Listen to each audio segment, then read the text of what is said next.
뉴스에서는 매일 보지만 막상 내일이 되면 너무 늦게 알게 되는 법 이야기.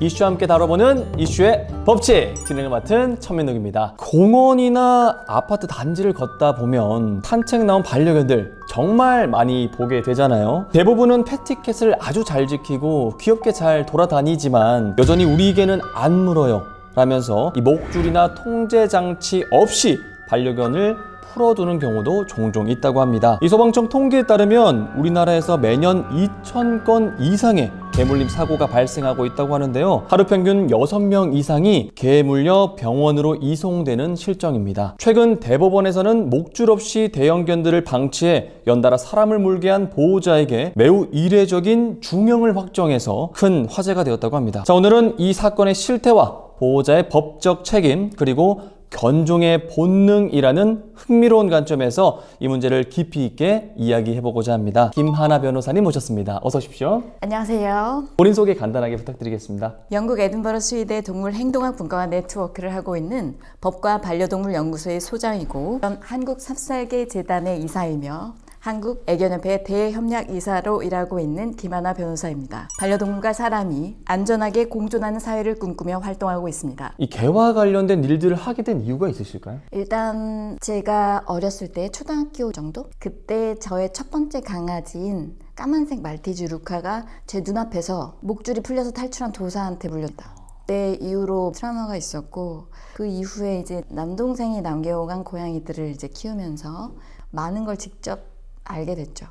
위험과 행복이 같이 공존하는 이 문제를 어떻게 조화롭게 해결하는 게 맞느냐, 여기에 대한 생각을 많이 하게 됐습니다. 오늘 사건처럼 개물림으로 인해서 사람의 생명이 위험해지게 되는 이런 것부터라도 얼른 빨리빨리 해야 되겠다. 오늘 이렇게 이 자리에 나오게 됐습니다. 정말 인간과 어쨌든 가까이 지내면서 시급한 문제들이 있잖아요. 맞습니다. 그 문제 중에 하나가 또 이 개물림 사고인 것 같습니다. 자, 그럼 오늘의 다룰 사건의 전말부터 한번 말씀드리도록 하겠습니다. 사건은 전남 고흥군에서 발생했습니다. 보호자 노모 씨는 담장이나 울타리도 없는 마당에서 무려 몸무게가 50kg이 넘는 것으로 추정되는 대형견 2마리를 기르고 있었습니다. 문제는 이 거대한 개들을 목줄도 없이 그냥 풀어놨다는 겁니다. 비극은 2024년 3월부터 시작됩니다. 집 밖으로 뛰쳐나간 반려견이 지나가던 행인의 다리를 물었고 8월과 10월에는 택배기사 2명을 연달아 공격해서 심각한 상해를 입혔습니다. 불과 8개월 사이에 3건의 사고가 터졌는데도 보호자는 끝내 조치를 취하지 않았던 거죠. 그러다 11월 최악의 사고가 벌어집니다. 해안도로로 뛰쳐나간 개들이 산책 중이던 60대 남성을 무차별 공격해 전신이 찢겨 피범벅으로 만들어 전신 다발성 열상, 급성 폐혈증으로 생사를 넘나들게 만든 겁니다. 결국 이 보호자는 1심부터 대법원까지 모두 금고 4년이라는 무거운 실형을 선고받았습니다.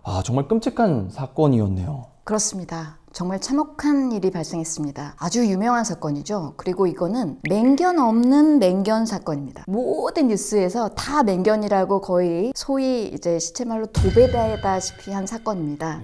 근데 사실 판결 자체에서는 맹견인지 아닌지 여부가 중요하게 다뤄지지 않았습니다. 맹견 여부를 떠나서 어쨌든 너 중과실이야, 이렇게까지 심각한 피해를 입혔으니까 중과실 치상죄로 처벌을 받아야 해. 그래서 금고 4년이야. 이렇게 중형이 선고가 된 사례입니다. 이 사건으로 인해서 이제 금고 4년 이상을 받을 수 있다는 게 거의 확정시가 된 거네요. 확정이라기보다는 그런 가능성이 이제 열린 것이죠. 지금 동물보호법은 사실 좀 형이 많이 약합니다. 그렇죠. 이전에는 이 개물림 사고가 나더라도 이 벌금이나 집행유예로 끝나는 경우가 되게 많았잖아요. 그런데 이 금고 4년이라는 건 굉장히 중형에 임해지는 게 아닌가요? 맞습니다. 근데 지금 이 피해를 보시면 아시겠지만 전신이 소위 피로 다 범벅이가 됐었고요. 안 물린 데가 없을 정도였습니다. 아까 말씀하신 전신 다발성 열상이라는 얘기는 다 물려서 다 찢겼다는 얘기예요. 계속해서 물었다는 거죠. 그렇습니다. 거기에다가 이제 급성 폐혈증까지 오고 쇼크가 와서 죽을 정도까지 사경을 헤매는 지경까지의 피해를, 아주 중대한 피해를 입혔기 때문입니다. 아까 맹견이 되게 중요하다 하셨는데 사람을 4번이나 물 정도로 되게 위험한 견인데 왜 맹견으로 애초에 분류돼서 관리되지가 않았던 거죠? 정말 중요한 질문입니다. 네네. 사실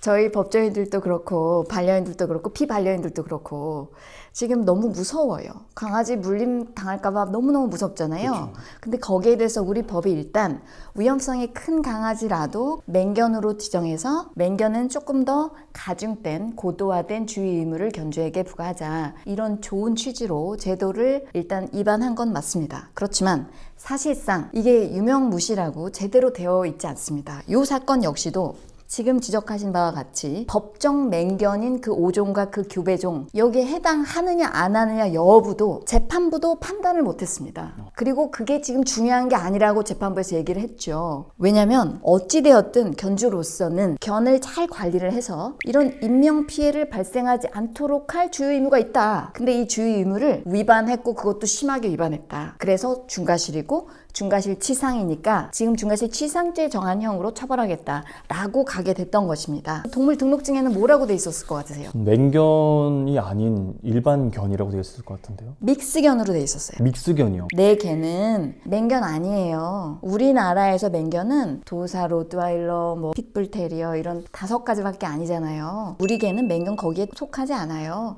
이러면서 주장한 게 뭐냐면 우리 개는 한 마리, 하얀 개는 도고 까나리오고 나머지 하나는 볼코다부다. 말 자체에서도 너무 좀 약간 말이 안 되죠. 동물 등록증에 자기가 등록할 때는 믹스견이라고 하고 지금 주장은 도고 카나리오 순종, 볼코다부 순종이라고 또 얘기했어요. 근데 볼코다부는 솔직히 종, 견종 이름도 아니에요.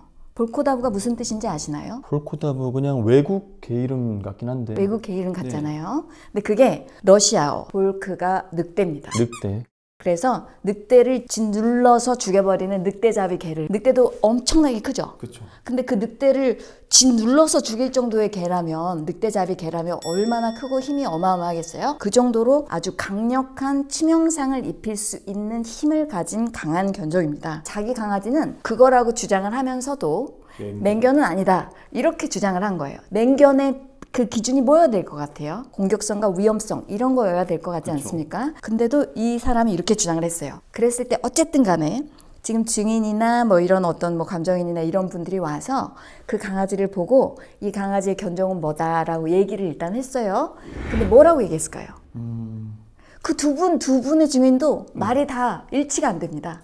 다른가요? 맞습니다. 그래서 하얀 개, 거무 개가 있었는데 하얀 개는 핏불 테리어의 믹스견이다 라고 얘기를 했고 검정 개는 아메리칸 스테퍼드셔 테리어의 믹스견이다. 아메리칸 스테퍼드셔 테리어도 우리 법상 5종 맹견에 해당해요. 핏불도 5종 맹견에 해당해요. 하얀 개도 법정 맹견, 까만 개도 법정 맹견 이렇게 일단 자기가 증인을 한 거예요. 근데 경찰견 종합훈련센터의 교수원은 또 이렇게 얘기했어요. 흰 개는 도고 아르헨티노다. 아까 그것도 맹견이라 했지 않나요? 그거는 다른 나라는 맹견인데 우리나라는 또 법정 맹견이 아니에요. 그 교수님은 또 검정개는 케인 코르소, 도구 아르헨티노나 케인 코르소나 이 둘 다 카네코르 둘 다 맹견의 기질은 가지고 있지만 아직 우리나라 법상 법정 맹견으로 지정되지는 않았다. 이런 식으로 얘기를 했어요. 자 보세요 그러면 동물 등록증에는 뭐라고 써 있어요? 믹스견. 믹스견. 네. 피고인은 또 뭐라고 주장해요? 피고인은 도고 까나리오 순종, 그쵸. 볼코다부 순종 이렇게 주장했죠. 그리고 경찰견 훈련 그 센터 교수님은 또 뭐라고 주장해요? 도고 아르헨티노 아니면 케인 코르소 접종견 이렇게 주장을 했단 말이에요. 뭐가 정답인가요? 그러니까요. 네. 재판부는 그러다 보니까 이렇게 얘기한 거죠. 맹견인지 아닌지는 중요하지 않다. 쥐야가 했어야 될 일은 이 개들이 인명사고를 일으키지 않도록 필요한 주의무를 다 했었어야 한다 이렇게 봤던 거죠. 잘 봤네요. 너무 다행이지 않습니까? 너무 이렇게 통쾌하게 말을 해줬는데. 너무 다행이잖아요. 우리나라 맹견은 맹견이라고 법정 맹견이 5종이에요. 거기에 잡종계까지 포함돼요. 라고 했어도 맹견인지 아닌지 판단도 안 돼요. 지금 맹견이라고 제도는 만들어놨지만 제도의 틀 안에 들어가지 않지 않습니까? 그렇죠. 그래서 이렇게 요 점에 아주 결정적인 문제가 있음을 적나라하게 밝혀준 아주 의미 있는 판결이다라고 볼 수가 있을 것 같습니다. 이 법률적인 맹견이라는 게 사실 중요한 게 아니다라는 걸 이번에 보여주는 거네요. 저희가 법률적으로 사각지대에 놓인 것들도 있을 것이고 맹견으로 분류되지 않은 것들도 맹견에 준하는 아주 위협이 될 수 있는 개들도 되게 많다는 말씀이시잖아요. 그러니까 이런 법률의 사각지대를 좀 개선하고 싶으셔서 또 이런 활동들을 하고 계신 거고요. 맞습니다. 아, 정말 명쾌하면서 한편으로는 되게 걱정이 많이 됩니다. 당연하게 이 견주가 한 번 물리고 두 번 물렸으면 이걸 처리를 했어야 되는 게 당연한데 너무나 답답합니다. 저는 오늘 네. 하고 싶은 말의 핵심을 지금 우리 MC님께서 해주셨다고 생각해요. 정말 답답한데 이걸 표현할 방법이 없네요. 그래서 영국은 개가 아니라 견주한테 명령합니다. 처벌도 견주한테 세게 맞습니다. 주는 게 맞죠. 개는 본능대로, 배운 대로, 양육된 대로 거기에 맞춰서 상황에 따라서 행동했을 뿐입니다. 개는 동물이기 때문에. 그렇죠. 그런데 그 견주가 그렇게 되도록 키운 겁니다. 그리고 그 견주가 안 바뀌면 반복되겠고. 맞습니다. 그래서 영국 같은 경우에는 너 그런 방식으로 키우면 안 돼 라고 명령할 수도 있고 더 이상 귀하는 개를 키워서는 안 된다라는 이렇게 하는 명령을 해버립니다. 이해되시죠? 네. 그런데 우리나라는 그게 없습니다. 심지어 지금 요 사건과 대비해서 요 사건 나오기 전에 가장 국민들의 공분을 샀던 울산 초등생 사건 이런 경우에도 초등생의 목을 차근차근 물어서 거의 2분 동안 물었거든요. 그 아기를 거의 뭐 사망 상태에 바로 직전까지 갈 수도 있을 만큼 아주 위험에 처하게 했던 그 진도 믹스 강아지, 그 강아지 견주가 소유권 포기하고 안락사 시키겠다라고 해놓고 또 진도 믹스 데려다가 똑같은 방식으로 키우고 있습니다. 방치시키고 또 반복되는 거네요. 그렇죠. 근데 그 막상 가해 견은 동물보호단체에 갔더니 거긴 견사도 있고 뭐도 있고 막 이렇게 환경이 바뀌었잖아요. 아무런 공격성도 보이지 않는 거예요. 지금 현재 문제는 주인이네요. 그렇습니다. 문제는 견주입니다. 네, 개는 죄가 없다라는 말이 맞네요. 정말 개는 본능대로 키워진 대로 한 거예요. 이 견주와 이 맹견에 대한 이야기를 제가 깊이 파고든 건 처음임에도 불구하고 정말 와닿으면서 되게 안타까운 부분도 굉장히 많은 이야기인 것 같습니다. 이 제도적인 뒷받침 그리고 말씀 주신 것처럼 보호자의 책임 의무가 이 톱니바퀴처럼 맞물려야지만 비로소 안전한 공생이 될 수 있을 것 같습니다. 저희도 영국처럼 이렇게 강아지를 많이 사랑하고 강아지에 대한 위험 요소를 느끼지 않을 만큼 굉장한 법적 장치가 마련되었으면 좋겠는데요. 자, 그러면 저희가 이 사고 이후의 대응도 많이 중요한데요. 이 대응 중에서도 저희가 청구를 하는 경우가 있잖아요. 어쨌든 저희가 이렇게 상처로 인한 청구를 할 때가 있는데 외상후 스트레스 장애 같은 정신적인 치료비 이것도 당연히 받을 수 있을 거고 혹시 뭐 흉터 이런 것도 청구할 수가 있나요? 그렇습니다. 사고가 난 뒤에 법적 대응도 결국 이제 할 수밖에 없는 그런 경우가 많죠. 그 경우에는 반드시 기억하셔야 될 게 증거입니다. 여러분께서 늘 겪게 되시지만 아시지만 법은 증거가 없으면 되지 않습니다. 제가 변호사 생활을 하면서 늘 느꼈던 건 법은 진실의 편이 아니라 증거의 편입니다.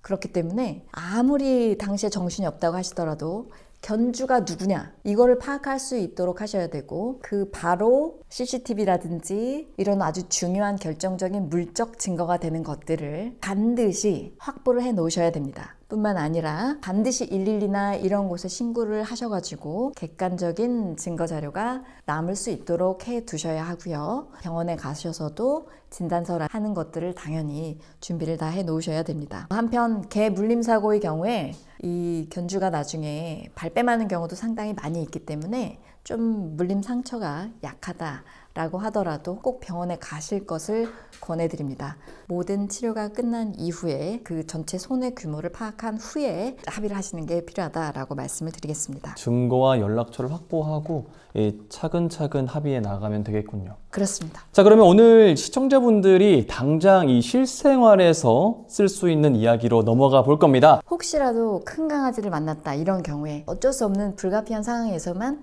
할 수 있는 거예요. 저는 산책할 때 이 스프레이형 파스하고 에어건을 가방에 넣고 다닙니다. 이건 꼭 주의해 주셔야 될게요. 이건 개를 공격하거나 뭐 하려는 도구가 절대 아닙니다. 오직 이제 사람이라든지 아니면 옆에 계시는 어린아이라든지 아기라든지 당하기 직전 그런 경우에 즉 다른 선택지가 사실상 없다 라고 했을 때 쓰는 마지막 장치입니다. 하나는 이 파스예요. 그래서 이거는 정말 강한 파스, 멀리 나가고 그리고 냄새도 셉니다. 본인도 어느 정도 선에서 보호하면서 지금 그 입도 일단 열 수 있게 하는 그런 일을 할 수가 있습니다. 특히 전이 공격성이라고 해서 입을 딱 열었다고 하더라도 바로 그 공격성의 방향을 전이해서 이거 스프레이 파스를 뿌린 사람한테 바로 달려들 수가 있습니다. 또 하나는 이거로는 택도 없다, 핏불이다, 안 놓는다, 이런 경우에 그때 그나마 써볼 수 있는 게 에어건입니다. 그래서 그 강아지가 귀가 되게 민감해요. 그렇기 때문에 지금 귀에다가 직접적으로 이렇게